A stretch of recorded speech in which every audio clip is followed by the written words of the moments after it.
welcome back to my channel Dr. T. So in today's video I'll be talking about my NEET PG preparation in last 3 months, how I did it while managing my internship. And if you're looking for the branches like DNB Ortho, DNB Surgery, DNB Obs Gynae, MSc NT, MS Opthal, MD Anesthesia, MD Radiation Oncology, MD Path, watch this video. Okay, so I have made a very detailed video about it. I have divided this video into my first read, second read, third read and fourth read. Fourth read is basically 15 days prior to your exam, 15 days to a week. And I have used it on myself. I have the proof. I have my diary where I used to write what I would do this month. I have told you in my previous video that in January I had COVID and my best friend's marriage. So 20 days of January I couldn't study at all.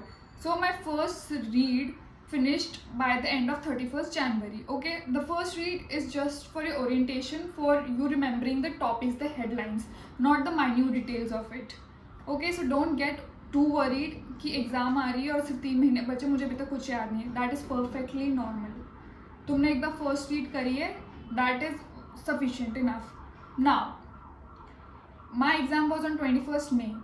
So I'll be talking about February, March, April and the last 10-15 days of May. So starting from February, once my first read was over, and how I did my first read was subject wise कि पहले medicine पढ़ा, surgery पढ़ा, dermat पढ़ा, ऐसा. ठीक है. So for my second read I was oriented with the topics कि क्या क्या है एक सब्जेक्ट में. फिर मैंने सिस्टम वाइज रीड करा. For example from February I started kidney. ठीक है, तो रीनल मैंने लिया, तो रीनल मैंने पूरा फर्स्ट वीक ऑफ फेब मैंने रीनल करा. ओके, तो मैंने रीनल मेडिसिन से करा, सर्जरी से करा, फिजियो से करा, पैथो से करा. मैक में फॉर एग्जाम्पल फॉर फार्मैक में डायूरेटिक्स है, पैथो में ट्यूमर्स है, सर्जरी में ट्यूमर्स और उसके एप्लीकेशंस है, क्या क्या सर्जरी करनी है. एंड पीज में रीनल पे पूरा चैप्टर है.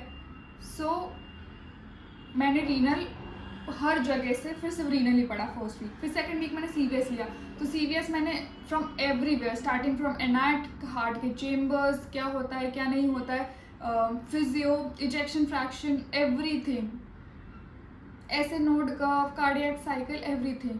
Then I went to pharmac. Pharmac में सबको पता है कार्डियक की पूरी यूनिट है फार्मैक में. Then I did that. Then I did patho of cardiac. Then I did medicine, surgery.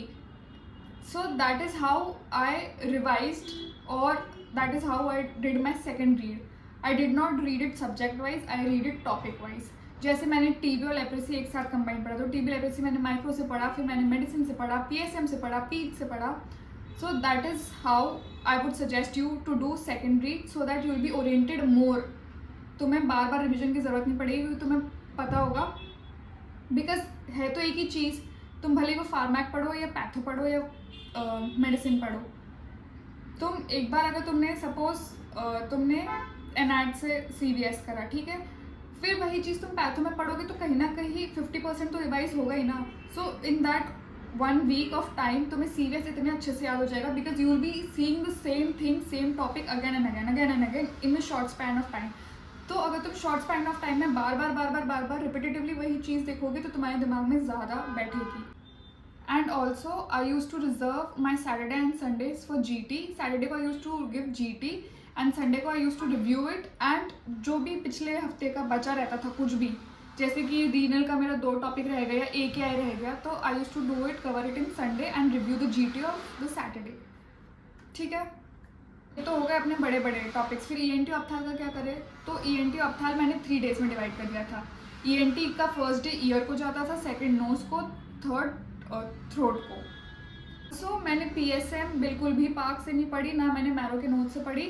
Marrow में एक रिविजन मॉड्यूल करके पूरा एक उनका कैटेगरी है, उसमें से मैंने PSM के नोट्स फोटोकॉपी करवाए, और वो कुछ इतनी मोटी फोटोकॉपी बनी थी, एंड मैंने सिर्फ और सिर्फ वही PSM का पढ़ा है. So that is how I did my PSM revision. तो PSM को भी मैं 3 दिन देती थी. ENT ऑप्थाल PSM all these third year subjects 3 days करके मैंने 9 days में थर्ड ईयर कंप्लीट करा था. एंड बाकी सब कुछ जैसे मैंने आपको बताया टॉपिक वाइज, और उसमें सारे सब्जेक्ट्स मिलाकर। अगर बोर हो जाती थी कि बहुत ज़्यादा ही किडनी हो रहा है, बहुत ज़्यादा CVS हो रहा है, बहुत ज़्यादा RS हो रहा है, तो बीच बीच में मैं कभी डरमैट पढ़ लेती थी। डरमैट का कोई 2 टॉपिक, एनेस्थीसिया का इनहेलेशन एजेंट्स, ऑर्थो को ऑस्टियोमाइलाइटिस, ऐसे कर करके मैंने डरमैट, ऑर्थो और ये छोटे छोटे 4th ईयर के सब्जेक्ट्स मैंने ऐसे कंप्लीट करे। और अगर अभी आपको सुनने में लग रहा होगा कि बाप रे CVS भी कर लिया इतना सारा हर जगह से, फिर एनेस्थीसिया भी कर लिया, डरमैट भी कर लिया, GT भी दे दिया, that is what I am trying to tell you. तुम अगर एक ही चीज़ बार बार पढ़ोगे तो तुम्हें पहले दिन 1 घंटा लगेगा, दूसरे दिन 30 मिनट्स, तीसरे दिन 15 मिनट्स, चौथे दिन 5 मिनट। तुम्हें ऐसे मेमोरी छपते जाएगी तुम्हारी। That's why I am telling you कि सब्जेक्ट वाइज पढ़ना बंद कर दो, टॉपिक वाइज पढ़ना चालू करो। It will be more beneficial for you guys. ये तो हुई मेरी सेकेंड रीड, जिसमें मुझे चीज़ें थोड़ी याद रहना चालू हुई, याद कंप्लीटली नहीं हुई लेकिन रहना चालू हुई, and it took me 40 days। ठीक है, then coming to March, 9th March my internship completed and my second read got completed. ठीक है, तो 10th March से मेरे पास फुल टाइम था देने को, सुबह से लेकर रात तक। ऐसे मैं 6-8 घंटे पढ़ती थी from February to 9th March। ठीक है, but the moment my internship got over, मैंने ये 6 to 8 hours को जस्ट 12 hours में कन्वर्ट करा। मार्च में वापस से सब्जेक्ट वाइज ओरिएंट करा। मैंने छोटे सब्जेक्ट्स को 2-2 दिन दिए, फॉर एग्जाम्पल डर्मैट, एनेस्थीसिया, रेडियो, और छोटे सब्जेक्ट्स को 2 दिन, बड़े सब्जेक्ट्स को 4 दिन। और फिर मैंने अपने थर्ड रीड के टाइम पे मैंने डेल्टा वीडियोस देखना चालू करे। Delta videos is that section of marrow जिसमें प्रीवियस ईयर के क्वेश्चन और हाई यील्ड क्वेश्चन के बारे में बातें होती हैं। तो अगर मैं जैसे सपोज मैं पढ़ रही हूँ पैथो, तो पैथो को मैंने अगर पैथो का जनरल पैथो पढ़ा तो मैं जनरल पैथो का डेल्टा वीडियो देख लूँगी। तो वही क्या हुआ कि तुम एक ही दिन में 2 बार रिवाइज कर रहे हो सेम टॉपिक। ठीक है, तो I started watching 3 to 5 delta videos every day while completing my subjects, doing 3 to 5 delta videos. तो सपोज जैसे कि मैं पैथो कर रही हूँ, तो पैथो का मैंने अगर जनरल पैथोलॉजी पढ़ी है तो मैं उसी का ही डेल्टा वीडियो देख लूँगी। तो तुम एक ही दिन में 2 बार वो टॉपिक रिवाइज कर रहे हो तो तुम्हें और ज़्यादा याद होगा। That is what I would suggest you guys.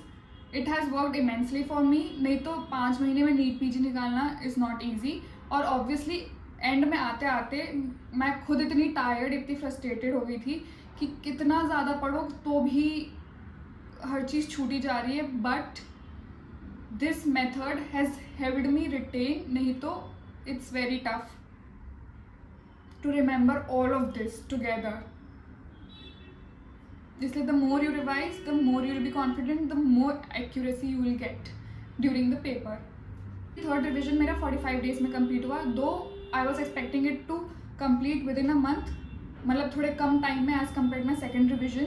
लेकिन जस्ट बिकॉज मैंने डेल्टा वीडियोस भी देखे थे सारे सब्जेक्ट्स के, इसलिए ये टाइम थोड़ा और 15 दिन लग गए मुझे कंप्लीट करने में।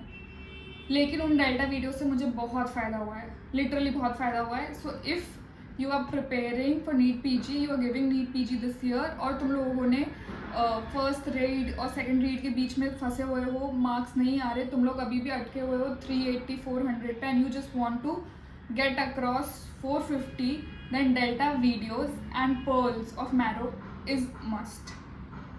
We started from 9th March, we completed the third read by 25th April। Now अब आता है ऑलमोस्ट 1 महीना बचता है, 1 महीना भी नहीं 25 दिन। So from April 25 to May 20 I had the time. अब इसके लिए मैं 4th रीड, ठीक है, अब 4th रीड के लिए बहुत ही इफेक्टिव होना पड़ेगा, नहीं तो जो भी तुमने 2-3-6 महीने में मेहनत करी सब बर्बाद हो जाएगा, क्योंकि लास्ट का 1 महीना is most important. So what I did was, Marrow में पर्ल्स होते हैं हर सब्जेक्ट के, ठीक है, मतलब pearls are the most important topic और द FAQs और प्रीवियसली आस्क्ड क्वेश्चंस, ठीक है। तो वो पर्ल्स मैंने पढ़ना चालू करे। अब मैंने कैसे पर्ल्स पढ़े, मैंने just because I was on time crunch, तो मेहनत तो ज़्यादा करनी पड़ेगी। या तो तुम साल भर पढ़ के स्मूथली पढ़ो, या तो तुम जब तुम पे प्रेशर पड़ना चालू हुआ है तब तुम पढ़ो, और फिर तुम अपनी पेस बहुत ज़्यादा बढ़ाओ, भले तुम्हारी बॉडी थक रही हो, माइंड थक रहा हो, कुछ भी हो रहा हो, but you can't say no now, you can't have it both ways. ठीक है। तो अगर तुमने लेट पढ़ना चालू करा है तो तुम्हें फिर घिसना पड़ेगा और सबसे ज़्यादा घिसना पड़ेगा। तो इट हैज़ हेल्प्ड एंड दस I will suggest you the same. First year के पर्ल्स कुछ 1100-1200 पर्ल्स हैं, ठीक है। तो तुम्हें वो 1100-1200 क्वेश्चन पर डे देखना पड़ेगा। मैंने कैसे पर्ल्स, पूरे मैरो के पर्ल्स कंप्लीट करे। फर्स्ट डे मैंने फर्स्ट ईयर सारा एनएट, फिजियो, बायोकेम सारे पर्ल्स देखे। उसमें से जो मुझे लग रहा था कि मैंने इतनी सारी जो जीटीज दी है हर संडे फ्रॉम लास्ट 3 मंथ्स, तो उससे मेरे को आइडिया तो लग ही जाता था कि कौन सा क्वेश्चन आ चुका है, कौन सा मैंने गलत किया है, कौन सा बार बार आ रहा है और मैं बार बार गलत कर रही हूँ। तो जो बार बार आ रहा था मैं बार बार गलत कर रही थी, उसको मैंने रेड मार्क करा, ठीक है। फिर सारे पर्ल्स पढ़े और वो 1100 पर्ल्स में से मैंने मेरी मार्किंग, रेड पर्ल्स की मार्किंग कुछ हुई 200 और येलो पर्ल्स की मार्किंग कुछ हुई 100। तो एंड में from the whole 1100 question of first year in Marrow, what I got was 300 question that I was suppose to revise a week before my exam. ऐसे ही मैंने सेकेंड ईयर के लिए करा, थर्ड ईयर के लिए, फोर्थ ईयर के लिए, ठीक है।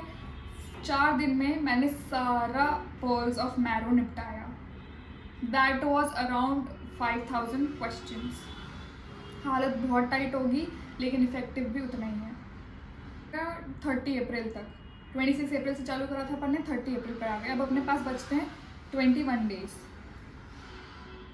तो स्टार्टिंग के फर्स्ट वीक ऑफ मे मैंने सारे प्रीवियस ईयर क्वेश्चंस करे स्टार्टिंग फ्रॉम 2017, ठीक है। उसमें जितने भी था, AIPMT था, नीट था, जो भी था, INI-CT के नवंबर और मई के जो पेपर्स थे, INI-CT के हर साल 2 पेपर होते हैं, तो वो 10 ईयर 10 पेपर वो हो गए और 5 पेपर नीट के। तो ये 15 पेपर दिन के मैंने बैठ के दिए हैं इन 7 डेज, मतलब 2 papers per day I have given. तो कितना हो गया, ऑलमोस्ट 400-500 क्वेश्चन डेली के। फिर से इस टाइम पे मैंने थ्योरी पढ़ना एकदम बंद कर दी थी। मैं सिर्फ क्वेश्चंस देती थी, टेस्ट देती थी, टेस्ट का रिव्यू करती थी, रिव्यू में लिखा आ ही जाता है मैरो में। ये 7 डेज अपन ने ये करा। फिर बचते हैं लास्ट के 15 डेज। तो 15 डेज में लास्ट में मैंने करे सिर्फ 3 चीज़ें। जो मैंने आपको बताया कि मैंने पर्ल्स मार्क करे थे रेड से, वो रेड पर्ल्स मैंने पढ़े इन दो 15 डेज सब्जेक्ट वाइज, ठीक है। दूसरी चीज़, मैंने फ्लैश कार्ड्स बनाए थे, flash cards of the questions जो सिर्फ रटने वाले हैं और उनसे हमेशा क्वेश्चन आना ही है। तो वो फ्लैश कार्ड्स मैंने बनाए थे और कुछ 20-25 बनाए थे और दीवार पर रख दिए थे, और आते जाते या सिर्फ 1 घंटा अलग से निकाल के मैं सिर्फ उन फ्लैश कार्ड्स को पढ़ती थी। तीसरी चीज़, जैसे रोहन खंडेलवाल सर कहते हैं कि make a 19th notebook of your mistakes and revise it that. लेकिन मेरे लिए वो बहुत ज़्यादा टीडियस हो रहा था बिकॉज आई स्टार्टेड लेट। इसलिए जब मैंने डेल्टा वीडियोस बनाए, जिसमें मैंने आपको बताया कि बहुत ही इंपॉर्टेंट क्वेश्चंस होते हैं, डेल्टा वीडियोस का मैंने नोट्स बनाया था। एंड मतलब ऐसा नहीं कि साफ़ सुथरा और ये वो क्वेश्चन, वो जो बोलते थे कि ये ऐसा आया है, अगर ये ग्रीवियस हर्ट है उसका IPC क्या है, बस इतना इतना।